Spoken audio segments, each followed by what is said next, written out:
Hi అండి, welcome back to our channel Amala vlogs 121. పొద్దున్నే బయలుదేరాల్సింది late అయిపోయింది.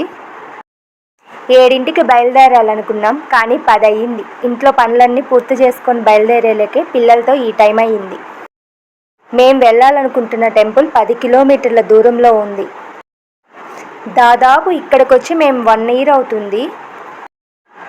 మేము ఇక్కడికి వచ్చిన తర్వాత తిరునాళ్ళు కూడా జరిగాయి ఆ గుడిలో, కానీ వెళ్ళలేకపోయాం. ఫైనల్లీ ఇవాళకి కుదిరింది. నాకు టెంపుల్స్కి వెళ్ళటం అంటే చాలా ఇష్టం. మా ఊర్లో టెంపుల్స్ ఎక్కువగా ఉంటాయి, రెగ్యులర్గా గుడులకు వెళ్తుంటాం. ఇక్కడ అలా కుదరట్లేదు, అసలు గుడే తెలియటం లేదు. ఇక్కడ ఉన్నా అవి ఎప్పుడు ఓపెన్ చేస్తుంటాయో ఎప్పుడు క్లోజ్ చేస్తుంటాయో తెలీదు. ఫైనల్లీ వచ్చేసాం. అంకాలమ్మ గుడి దేవస్థానం గుడి ఇర్లపాల్లో ఉంది. ఈ గుడి కనిగిరికి 25 కిలోమీటర్ల దూరంలో ఉంటుంది.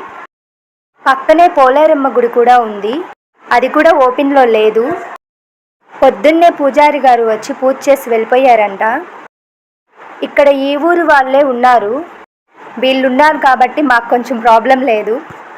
వాళ్ళు పూజారి గారిని పిలిపిస్తున్నారు. మేమైతే బయట దండం పెట్టుకొని వెనక్కి తిరిగి వెళ్ళే వాళ్ళమి. వీళ్ళు ఉన్నారు కాబట్టి మేము ఇప్పుడు దర్శనానికి వెళ్తున్నాము. ఈ బాబు చూడండి ఎంత క్యూట్గా ఉన్నాడు.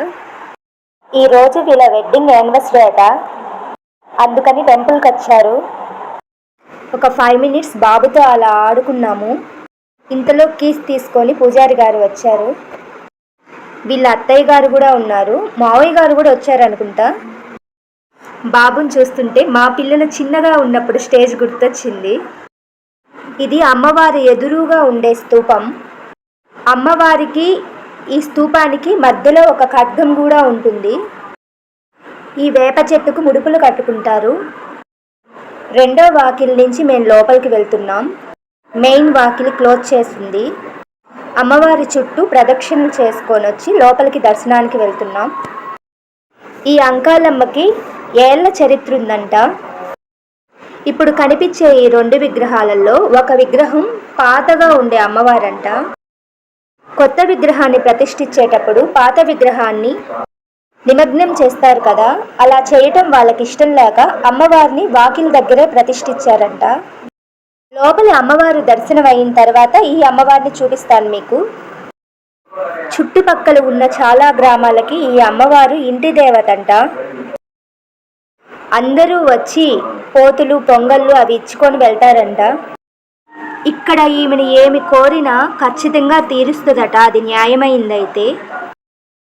గర్భగుడిలో ఉన్న అమ్మవారు ఎంత చక్కగా ఉందో. ఈమెని 2017లో ప్రతిష్ఠించారంట. ప్రతి సంవత్సరం జూన్లో ఈమెకి సంబరాలు జరుగుతాయంట. అమ్మవారిని ప్రాణప్రతిష్ఠ చేసేటప్పుడు అమ్మవారు గర్భగుడికి యువతలుగానే ఆగిపోయారంట, లోపలికి వెళ్ళలేదంట. అప్పుడు ఎక్కడి నుంచో ఒక సిద్ధాంతి గారిని తీసుకువస్తే ఆమెను శాంతపరిచి లోపలికి పంపించారంట. శాంతపరచడం అంటే ఆమెకు బలి ఇవ్వాలి. ఒకేసారి 5 పోతులు తలలు ఖండిస్తే కానీ ఆమెను లోపలికి తీసుకెళ్ళలేకపోయారంట. శక్తి స్వరూపిణి అంటే ఎక్కడైనా బలులు సహజమే. 2017లో దాదాపు 1 కోటికి పైగా ఖర్చు పెట్టి ఈ గుడిని కట్టించారంట. చాలామంది దాతలు విరాళాలు ఇచ్చారంట. దాతల పేర్లు కూడా అక్కడ శిలాఫలకాల్లో చెక్కేసున్నాయి. ఈ పక్కనున్నవి ఉత్సవ విగ్రహాలంట.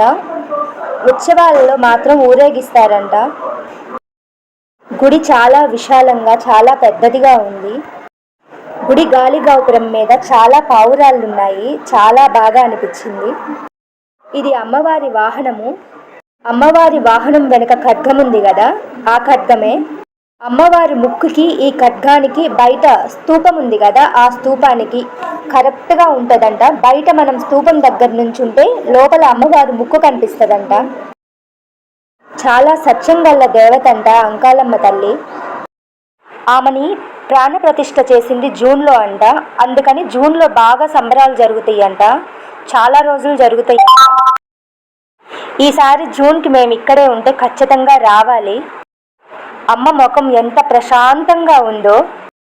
చాలా పెద్ద విగ్రహం లోపల గర్భగుడిలో ఉంది. అమ్మవారి వాకిలెదురు కొబ్బరికాయలు కట్టుకోవటానికి కింద కట్టుంది. అక్కడ పైన పెద్ద పెద్ద గంటలు కట్టున్నాయి. ఎవరైనా మొక్కు కూడా చెల్లిస్తారంట గంటలు కట్టి. అమ్మవారికి గంటలు ఇస్తామని మొక్కుంటారు కదా, అలా అక్కడ కడతారంట మొక్కుకున్న గంటలు.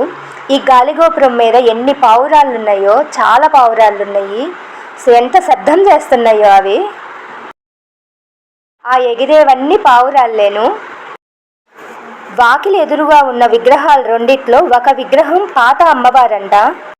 ఆమెని నిమగ్నం చేయటం ఇష్టం లేక వాకిలి ఎదురే ప్రతిష్ఠించారు.